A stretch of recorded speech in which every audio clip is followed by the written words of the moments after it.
তো এগুলো হচ্ছে যে নদীর অনেক ধরনের মাছ একসাথে, যেমন এখানে আছে ইলিশ মাছের সাবিলে, তারপরে এখানে আছে ইচা মাছ, এখানে আছে বাটা মাছ। তো সব মিলে হচ্ছে যে একের ভিত্তিতে অনেক। তো আজকে মাছগুলো হচ্ছে যে রান্না করব, খুব সুন্দর করে রান্না করব, খেতে খুব মজা লাগবে।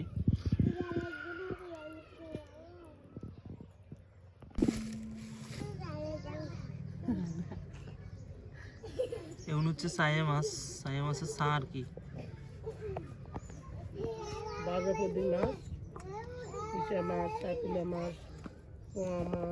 একদম ফ্রেশ কালার।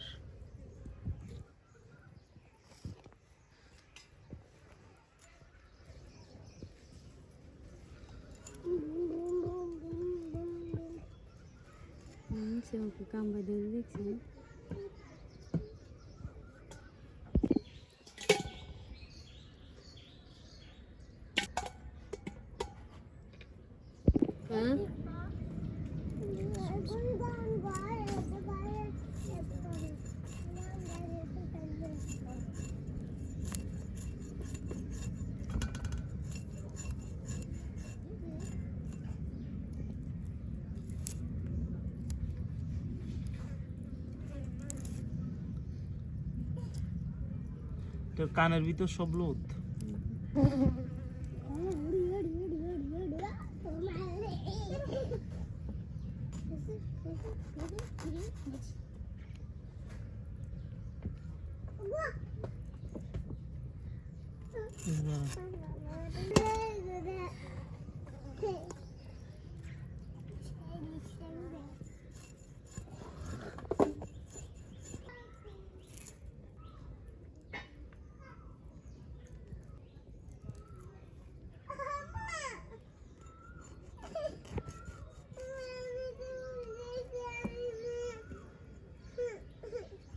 তো এগুলো হচ্ছে করলা।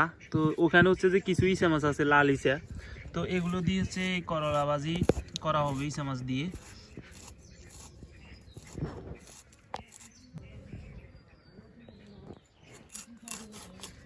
মশা লাগে। এগুলো হচ্ছে যে লার কাছুই, বা কেউ কেউ আবার বলে বরবটি। তো এই বরবটি দিয়ে হচ্ছে যে আর ইচা মাছ দিয়ে রান্না হবে।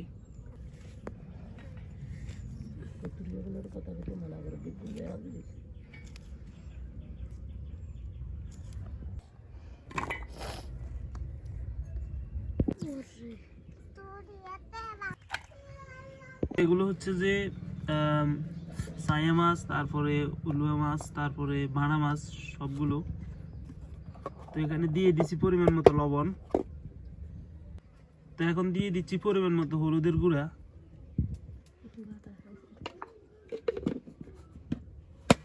দিয়ে দিলাম পরিমাণ মতো মরিচের গুঁড়া। তো এখন দিয়ে দিব পেঁয়াজ কুচি,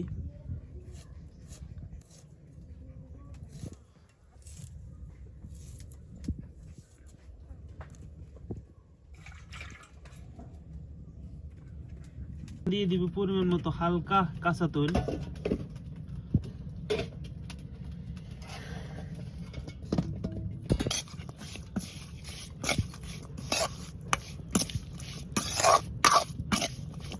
সবগুলো ভালোভাবে মিক্স করে নেবেন।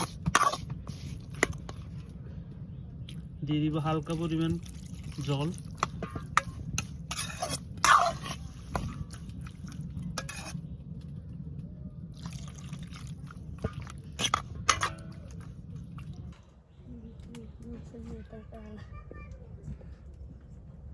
হালকা পানি সবগুলো দিয়ে হচ্ছে যে বসাই দিব উনুনে, এরপর ঢেকে দিব।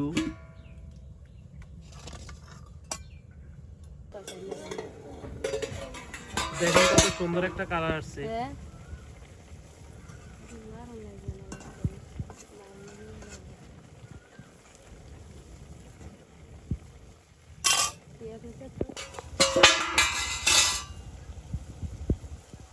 তো পানি টানি গেছে, দেখেন কত সুন্দর গেছে পানি টানি।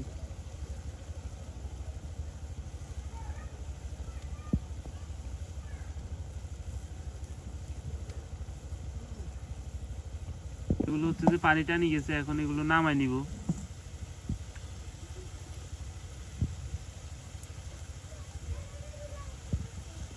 দেখেন এগুলো হয়ে গেছে, কত সুন্দর একটা কালার আসছে।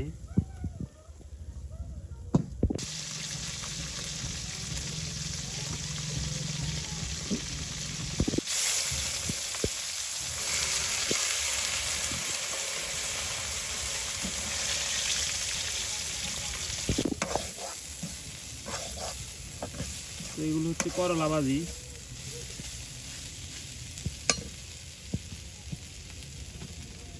তো দেখেন বন্ধুরা কত সুন্দরভাবে করলা ভাজিগুলো হয়ে গেছে। তো করলা ভাজিগুলো হয়ে গেছে, এখন এগুলো নামিয়ে নিতেছি। দেখেন কত সুন্দর একটা কালার আসছে।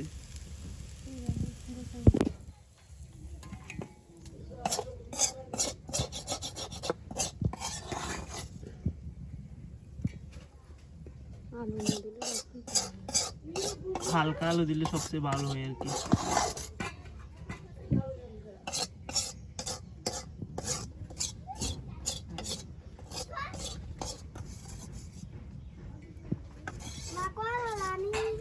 খাবি না?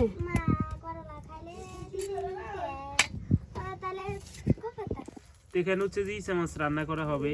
এই যে দেখেন এই ইসা মাছগুলো, তো এগুলোর জন্য এখানে তেল তুলে দেওয়া হয়েছে।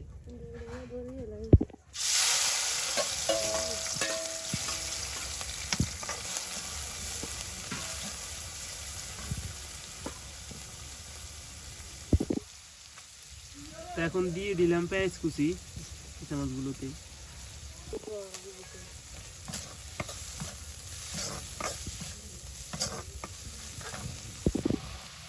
এদিকে ইসা মাছগুলোতে দিয়ে দিচ্ছি পরিমাণ মতো হলুদের গুঁড়া।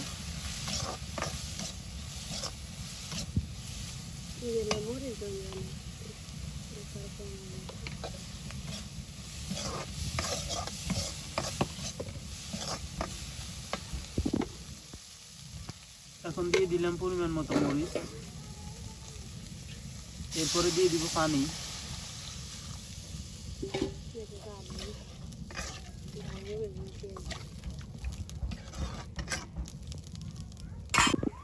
এখন দিয়ে দিচ্ছি পরিমাণ মতো জিরে বাটা।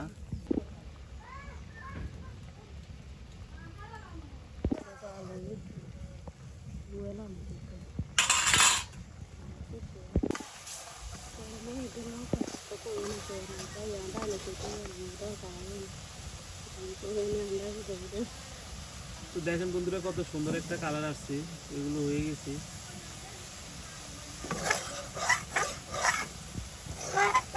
এগুলো হচ্ছে শুধু ইসা মাছের মরিচ করা, ইসা মাছের ভুনা আর কি।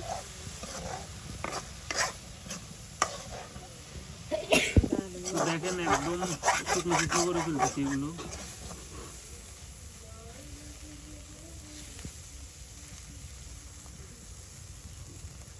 তো দেখেন এখন হয়ে গেছে, কত সুন্দর একটা কালার আসছে।